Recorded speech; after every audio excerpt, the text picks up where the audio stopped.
couldn't be there with all of you, but I'm really excited to get to present this talk remotely. And I have a lot that I want to cover, so let's dive right into it. If you want to get the slides, I realize I'm not going to leave this slide on the screen for very long, so you might not have time to QR code it, but I'll also show it again at the end. And I think Foss Backstage also has copies of the slides, so hopefully if there's anything on the slides you want, you'll be able to get it. All right, so let's start by imagining or remembering possibly issue tracker or a pull request list full of pull requests. And there's on this list of pull requests, there's a pull request that's been sitting there for quite a while. What are some reasons why the pull request might not be merged yet? And feel free to put some suggestions into the chat, but I'm going to go through some common reasons that I have observed in my life in open source. So maybe it's just there because the maintainer hasn't had time to review it yet. They're busy, they just haven't had time. Or maybe they did review it, but they needed changes made to it, and the author of the pull request hasn't had time to make the changes yet. Or maybe the pull request, it's got some sort of fundamental flaw coming from like a lack of knowledge about the project that leads it to be like not like it makes sense, but it's just not right for the project. And the maintainer is kind of figuring out like, is this PR salvageable? Is it not? How do I tell the contributor? And so they've been sort of trying to figure out how to respond. Or maybe it's like a fantastic PR, but for whatever reason, the maintainer doesn't have the expertise they need to review it. Like maybe it's a PR to a piece of the code base that the maintainer didn't write, or maybe it adds something entirely new that the maintainer doesn't know about. Or maybe none of those things are a problem, but the PR just adds like a ton of functionality and the maintainer's like, I don't know if I can maintain all of this. Or maybe there's no maintainer, maybe the project is abandoned. Maybe the PR was actually submitted by AI and the maintainer is trying to figure out how they feel about that. Maybe there's multiple maintainers and either of the maintainers could review the PR, but they haven't like figured out, they haven't decided who's going to review what, or they both think the other one's doing it. Or, you know, maybe the maintainer of the project is there, they haven't abandoned the project, but they're so burned out that just the sight of the PR makes them want to crawl back into bed and never get out again. I would say that these reasons cover, I don't know, 90%, 95% of all reasons that a PR might be sitting in an issue tracker for a while. It's definitely not exhaustive, but I think it covers a lot. And I would argue that all of these reasons are not primarily technical problems, they're relationship problems. If the maintainer hasn't had time to review and the author hasn't had time to make changes, why not? Why don't they have the support that they would need in order to make those changes? If the PR doesn't solve the right problem, if there's something wrong with how it was approached, why didn't they feel comfortable talking to the maintainers ahead of time to make sure that they were on the right track before they did all that work? If the maintainer doesn't have the expertise to cover the entire project, why not? Why aren't there other people who can cover that expertise? If the functionality is too much to maintain, why isn't there a mechanism to make sure that it gets maintained so the maintainer doesn't have to take it all on themselves? If the project's abandoned, why is it abandoned? If there's multiple maintainers who both think the other one's reviewing, like, why aren't they communicating? If the maintainer is burned out, why are they burned out? I would submit that these are all relationship problems that are more foundational than whatever technical problem immediately appears. The world is just absolutely full of abstractions. A lot of people, maybe not people at this particular conference, but a lot of people we know, when they look at a website, they just see the user interface that is presented to them. They don't think about anything behind it. It's all abstracted away. If you're a front-end developer, if you've ever done any front-end work, you might look at a website and think, oh, like you might imagine or at least be knowledgeable of the HTML and the CSS and the JavaScript and everything behind it. And if you're a back-end developer, you might think about the databases and the views that are serving up data to populate that back-end. And there are many additional layers of abstraction. I'm not going to go through all of them.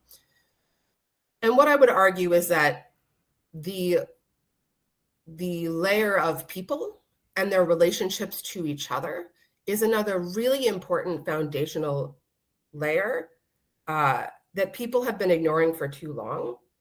And as a consequence, it's breaking things throughout all of the layers. So this talk is going to dive into that relational layer. We're going to talk about some of the problems it causes in open source. And we'll also talk a little bit about how to build and strengthen relationships in open source. So I'm going to start with, I'm going to go through 4 of the most common relational problems in open source. I was originally going to do 5, but I had to cut 1 for time. So let's start with burnout. This is a pretty common one. There are a lot of different theories for why burnout happens, but the version that's most compelling to me is the idea that burnout happens when people's needs aren't being met. I think when our needs aren't being met and we're like stuck in a situation where we can't get them met. So when a user leaves a nasty or an entitled comment in an issue tracker, demanding a quick fix, they're valuing their need to get a solution over the maintainer's time and the maintainer's need for respect and being treated with dignity and being given some gratitude for all the work they're doing. When thousands or even millions of people use a project, but no one takes the time to thank a maintainer or share the good that they're able to use the project for, the maintainer gets all of the burden of responsibility without the joy of seeing how they've helped others. Because the need to feel like your work matters and has an impact on the world is a really important need. When a maintainer works alone, they don't have any other maintainers or people in their community. Their needs for socialization might not be met. And just as importantly, their need to be able to take a break might not be met.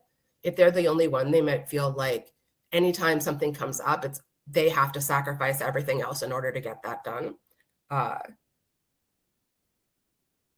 If there's no financial support for the maintainer, they might have basic material security needs that aren't being met. And there's more examples of this, more examples of needs that are not being met for maintainers.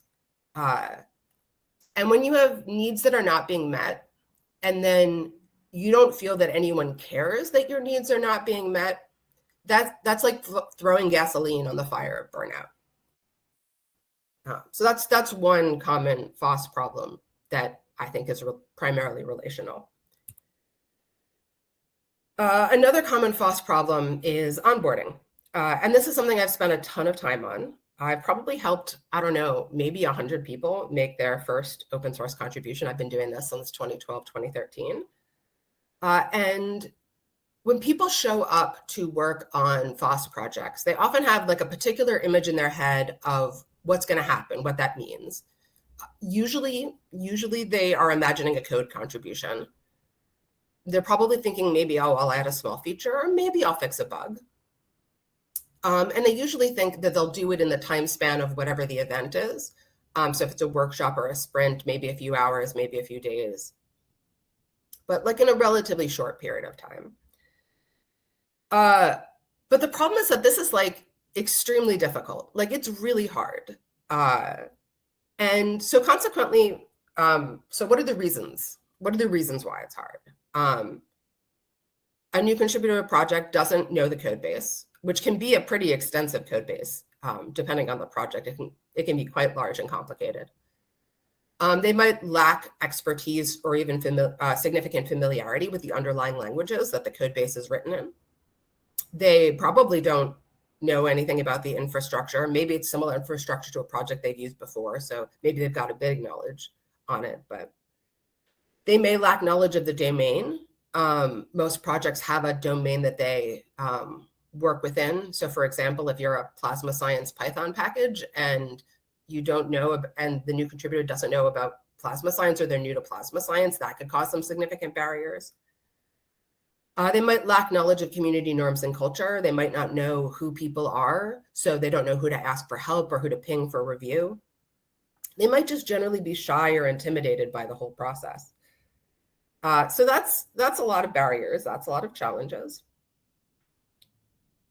And there has been work to try and make onboarding easier. Just to name a little bit, one of the most common things that's been common for a while, this existed back when I got started doing this work in 2012, 2013. This was like what people recommended the most, which was to label issues in your issue tracker good first tasks.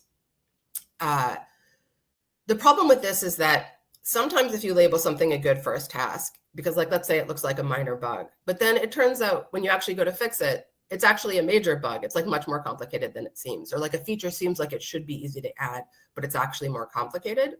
This is like a really common problem, and it can make people feel even worse if they're specifically working on a task that's labeled good first task.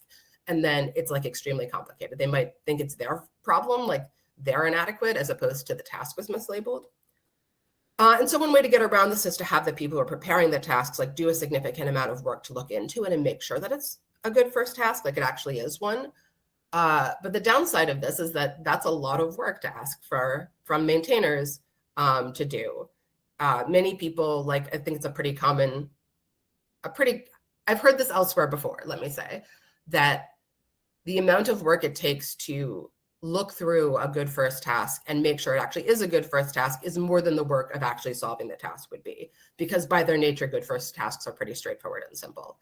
And, if projects have the time and the energy and the excitement to do that, that's great.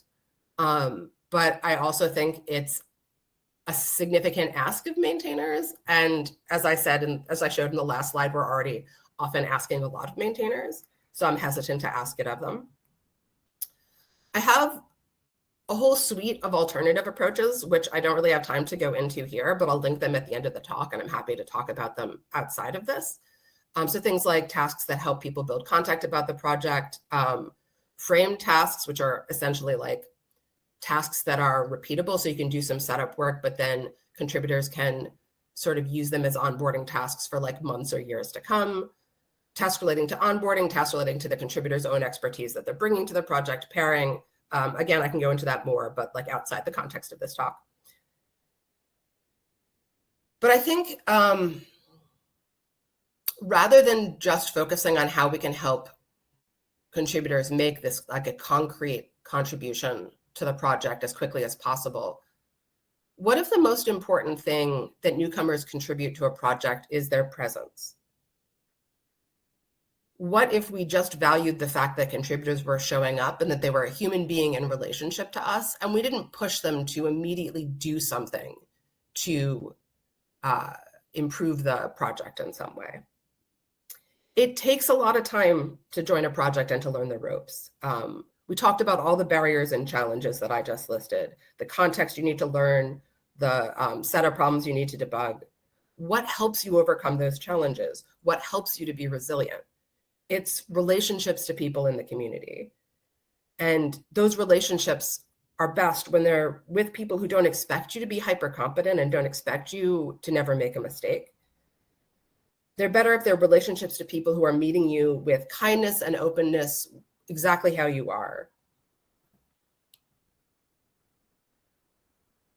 In some ways, the problem of maintainers burning out and the problem of it being hard to onboard new contributors is kind of the same problem, where we are telling people that what matters is what they do rather than who they are. The maintainer tends to succeed where the newcomer often fails, in that they are able to do, to act, to help, to build. But that's not enough to keep them from burning out if they don't feel like they can ever take a break, if they can never ask for help. Both newcomers and longtime maintainers and leaders need to be able to ask for help and to receive it. They both need to be valued as people with their own needs and flaws and imperfections and limitations, and they both need good relationships. Another problem in open source is funding. When projects ask for money and they don't get it, despite having lots of users, you could say, maybe the issue is that the users are being selfish. And maybe that's true. I'm sure that some users are selfish some of the time. But to be honest, I don't think most users are even thinking about it enough to call that selfishness. As I said before, life is full of abstractions, and technology encourages abstraction. Most projects that I use, to me, aren't a people or a community. They're a line in a requirements.txt file. But abstractions are the enemy of relationships. Brief digression here. There's a famous dilemma by a utilitarian philosopher named Peter Singer. It's a thought experiment. If you were walking by a pond and you saw that there was a child in that pond drowning, would you jump in to save them? Even if you were wearing like a really nice suit that would probably get ruined. Most people, if you ask that question, would be like, of course I would jump in to save the child. Like, of course, I'm not gonna let a child drown because I didn't want to get my suit dirty.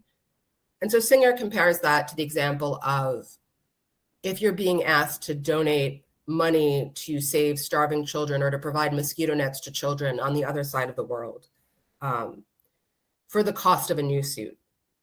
People are a lot more hesitant to do that, both in a thought experiment and in practicality when people are asked to donate. And the reason for this is, there's different theories, but the main reason for this is that the children that are across the world are really abstract. You don't know who they are. You don't know what they look like. You don't have any connection to them. Whereas the child drowning in front of you is not abstract. You have a relation to this child. You know, even if it's new, even if they're a stranger, they're right there in front of you. And so I think we can apply this to the issue of funding and open source. When someone we're in a relationship with needs help, we want to help them. We enjoy helping them. It makes us feel good to help them. I don't know about you, but if I saved a drowning child, I would just feel so good about it for so long, because I'd be like, wow, like my life and something I did really helped someone in some significant way. Like, helping people feels good. We want to help people. And when people we're in a relationship with give us something of value, we want to reciprocate. It's just a natural human instinct to not want to exploit them and take advantage of them if we're in a relationship with them. We want it to be a give and take. So my hypothesis here is that FOSS projects are underfunded, not primarily because of things like licenses or user selfishness. I think it's because projects are not in relationship to their users, and so they're not pinging that sort of instinctive human desire to help and to reciprocate. And the fourth problem I want to talk about is user experience. So open source has a bit of a reputation for having pretty bad user experience. And some people might say, hedge that caveat that say, well, you know, if you're pretty technically savvy, the user experience is not so bad. And I'd say, first off, I'm pretty technically savvy, and I often get extremely frustrated by the user experience of open source.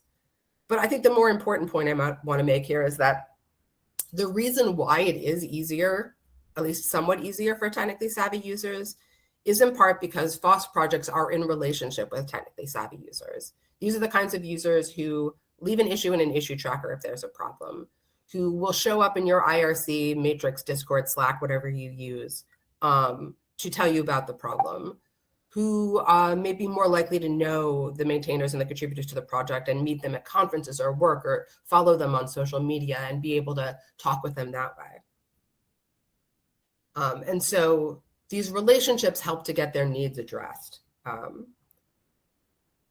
So I would argue that to improve user experience for less savvy, technically savvy users, projects need to build relationships with less technically savvy users. And I think this is two sides of the same coin, the question of funding and the question of user experience.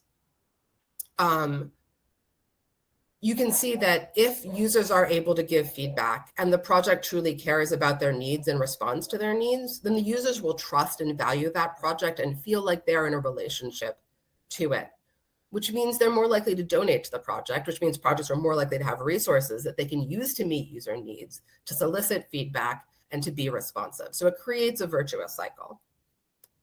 And similarly, the first two problems I talked about, maintainer burnout and newcomer onboarding, I think, can also be a virtuous cycle.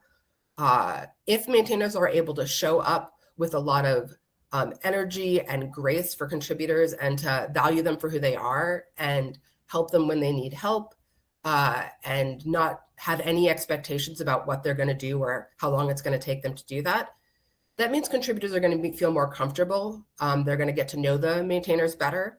They'll be able to ask for help, which will get them the help they need instead of having them bounce off the project. Those contributors will then grow into people who can help in significant ways, who can in turn value the maintainers and leaders and respect and understand their limitations, such that the maintainers in turn feel comfortable asking for help with whatever part of the project they need. Maybe they feel totally confident on all of the code things, but they need help running events, they need help raising money, they need help publicizing or doing user research. So if the maintainer feels comfortable for asking help, they can get the help they need, and that keeps them from burning out and leaving the project. They grow their capacity, and then they can go ahead and offer that capacity, that energy, that good feeling back to the contributors. So again, it can be a virtuous cycle. But the thing about virtuous cycles is that if you can't start the cycle, it's more like a catch-22. So for example, if you want to start a virtuous cycle of user-project relationships, where's the money and the resources you need to get that going? Because users aren't going to feel like the project cares about them unless the project acts like it cares about them. And the project may not be able to start doing that unless they have the resources they need from the users. And this isn't a rhetorical question. There are real answers to this, like the question of like, what do you do if you need upfront money in order to get an organization or a business going is like a very common one. And this is what business loans are for. I did want to mention that, even though that's not not going to go into that any further.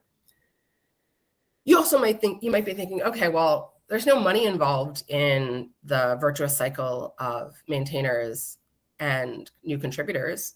So why can't folks just start valuing each other for who they are instead of what they can do? I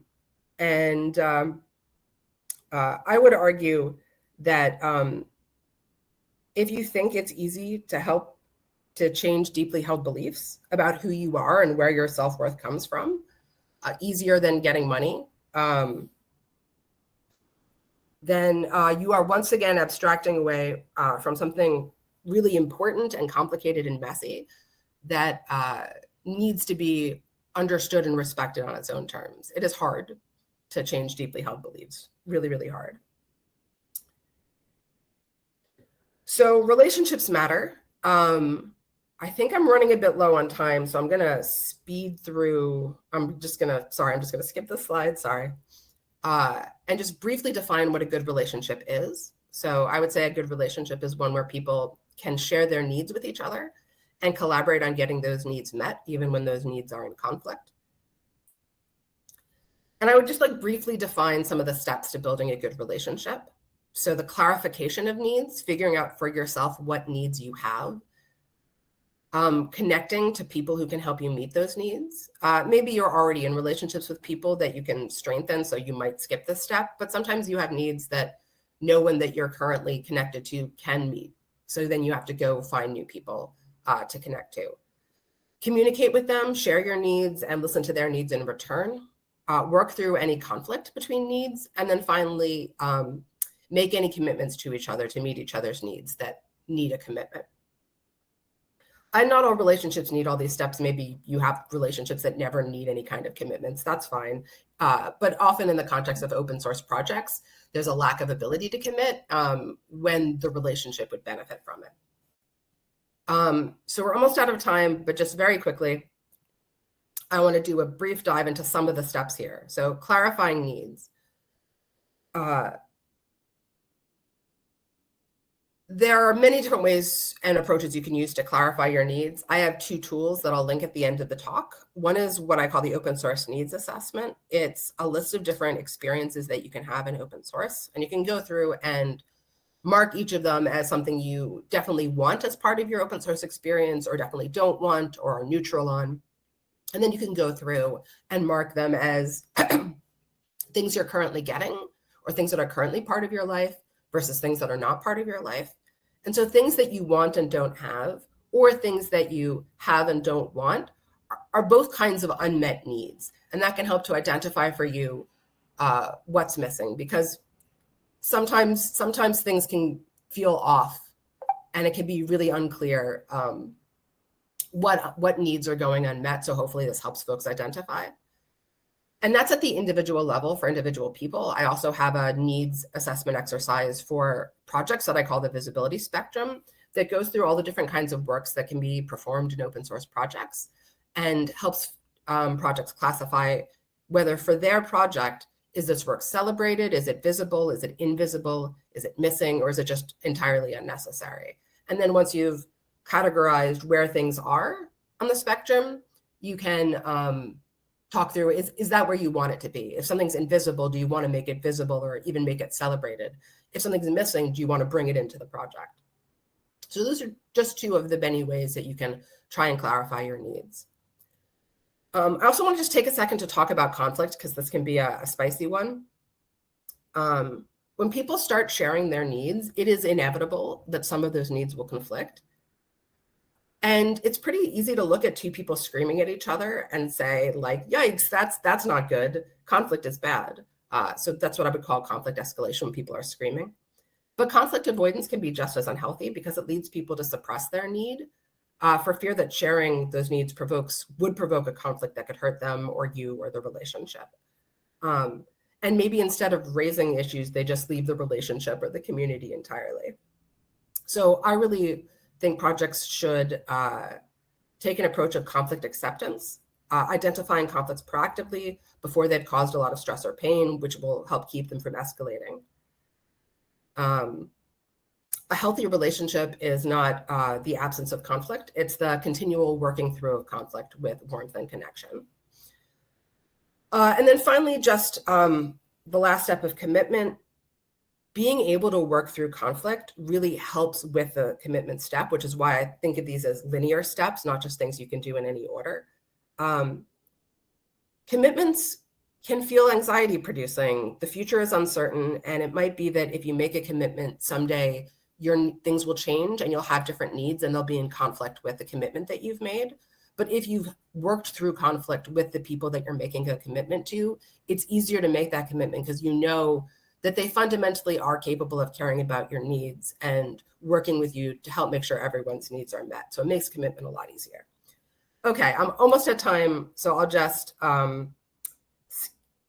skip my concluding statement. I mean, it's really just, if we build better relationships, we can build better FOSS, better open source software. I have some image credits. I have some links for how to learn more, including some of the things I mentioned in this talk. You can find a lot of it at relationaltech.com. That's relational-tech.com, where you can also sign up for my newsletter or a free 1-hour consultation. I don't think there's any time for questions, but I'm happy to answer questions on Mastodon, Shauna at social.coop, or in the chat, or wherever you want to send them to me. All right, thank you so much.